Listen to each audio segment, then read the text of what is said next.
Assalamualaikum warahmatullahi wabarakatuh. Alhamdulillahirabbil alamin. Wassalatu wassalamu ala Rasulillah wa ala alihi washabbihi ajmain.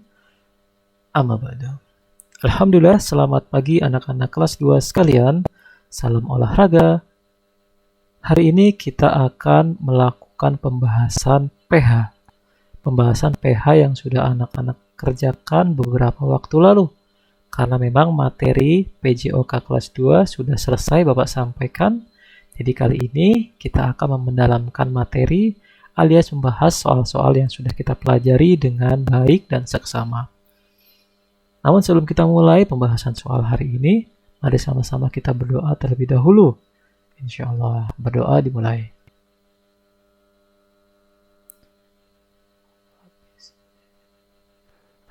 Selesai, baik kita untuk mempersingkat waktu. Insya Allah kita mulai saja. Insya Allah dengan mengulang-ulang materi sudah kita pelajari atau mengulang-ulang kembali soal-soal yang sudah anak-anak kerjaan, insya Allah manfaat ya. Insya Allah manfaat, insya Allah. Nah, ini adalah soal yang telah kalian kerjakan beberapa waktu lalu. Kita sama-sama bahas bareng-bareng saja. Baik, kita mulai saja nomor 1. Melakukan gerakan berjalan di dalam air, maka gerakan akan terasa. Nah, kalau anak-anak pergi bermain atau sedang ingin berkunjung ke kolam renang, lalu kalian melakukan gerakan berjalan di dalam air. Apakah di sini sudah ada yang pernah mencobanya? Kalau sudah ada yang pernah, pasti bisa menjawab dengan mudah. Ya, jawabannya adalah berat. Nah, ketika anak-anak berjalan di dalam air akan terasa berat.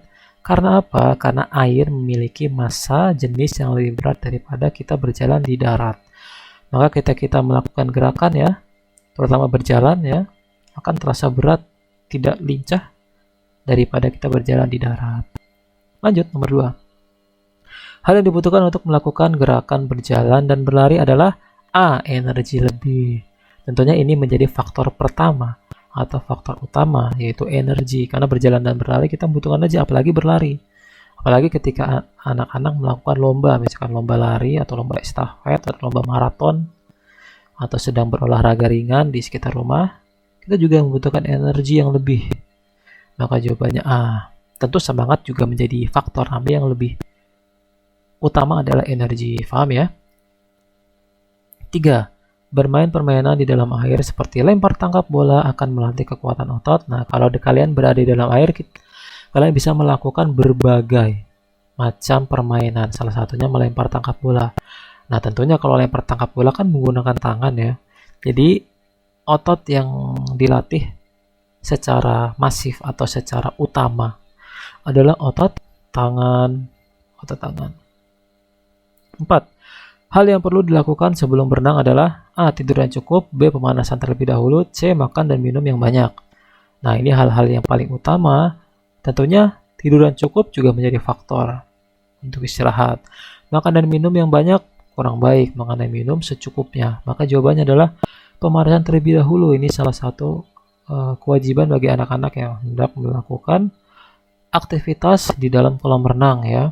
Karena pemanasan akan menyiapkan otot-otot yang tadinya kurang bergerak ya menjadi siap untuk banyak bergerak. Nomor 5, permainan polo air dapat dimainkan secara A. 3 orang saja, B. sendirian, atau C. berkelompok. Kalau 3 orang saja tidak adil ya. Kalau dibagi dua, masa 2 lawan 1, maka tidak adil, maka ini kurang tepat. Apakah bisa dilakukan sendirian? Polo air tidak bisa dilakukan sendirian karena polo air itu permainan bergu alias berkelompok. Maka jawabannya adalah berkelompok. 6. Gemar bermain permainan polo air dapat mencegah penyakit. Nah, polo air kan berada di air tuh. Dan melakukan beragam gerak yang bermacam. Nah, ini bisa mencegah penyakit jantung, diare atau kulit. Lebih tepat adalah jantung karena jantung dipacu terus. Ketika kita melakukan banyak gerakan, terutama gerakan dalam air, ya, jantung dipacu terus, ya, jadi lebih sehat daripada jantung yang diam. Diare kurang tepat, kulit apalagi kurang tepat ya. Nomor 7. Gerakan menekuk lutut di darat juga dapat dilakukan pada permainan titik-titik di dalam air. Nah, kalau kalian menyimak pembahasan materi yang telah Bapak sampaikan di beberapa video lalu, kalian pasti tak bisa jawab, ini mudah. Ya, permainan yang bisa dilakukan dalam air dengan gerakan sedikit melutut ya, menekuk lutut adalah apakah lempar tangkap bola? Tidak. Apakah petak umpet? Mau ngumpet di mana? Maka jawabannya ada ular naga. Ya, kalian bisa membentuk ular naga secara berjejer ya, memegang bahu teman depannya, terus sampai ada palang pagar yang kita harus lewati dengan menunduk. Nah, itu sedikit menekuk lutut. Maka jawabannya ular naga.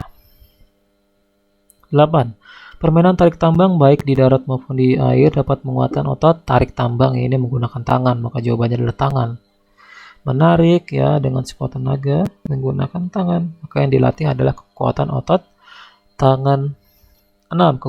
Kegunaan otot kaki dalam permainan tarik tambang dapat berguna untuk apakah menyeimbangkan badan, atau meluruskan otot, atau mengambang? Jawabannya adalah menyeimbangkan badan, karena kalau kita berdiri di air apalagi sedang melakukan gerakan tarik tambang itu membutuhkan keseimbangan yang ekstra. Nah, kaki itu bisa menjadi penopang atau berguna untuk menyeimbangkan badan ketika dalam permainan tarik tambang. Maka jawabannya A. Nomor 10, terakhir, pemanasan yang dilakukan sebelum dan sesudah berenang berguna untuk menambah semangat, mengurangi risiko cedera, atau membuat tubuh sakit. Jawabannya adalah mengurangi risiko cedera. Ketika kalian hendak melakukan aktivitas di dalam air, salah satunya berenang, ya, manfaat dari yang namanya pemanasan adalah mengurangi risiko cedera. Ya, ini lebih utama, kita harus lakukan pemanasan sebelum melakukan aktivitas di dalam air. Alhamdulillah tadi 10 soal yang sudah kita bahas, insya Allah mudah dipahami untuk anak-anak kelas 2 sekalian. Bagi yang masih ada pertanyaan, baik materi yang disampaikan di video ini atau materi-materi sebelumnya yang anak-anak ingin tanyakan, bisa saja ditanyakan di kolom komentar YouTube atau kolom komentar Classroom ini. Insya Allah akan Bapak jawab, insya Allah. Baik, kita akan tutup dengan doa kafaratul majelis. Subhanakallahumma bihamdika asyhadu an la ilaha illa anta astaghfiruka wa atubu ilaik. Terima kasih sudah menyimak video ini. Sampai jumpa nanti setelah libur lebaran insyaallah dengan Bapak Uhar. Assalamualaikum warahmatullahi wabarakatuh.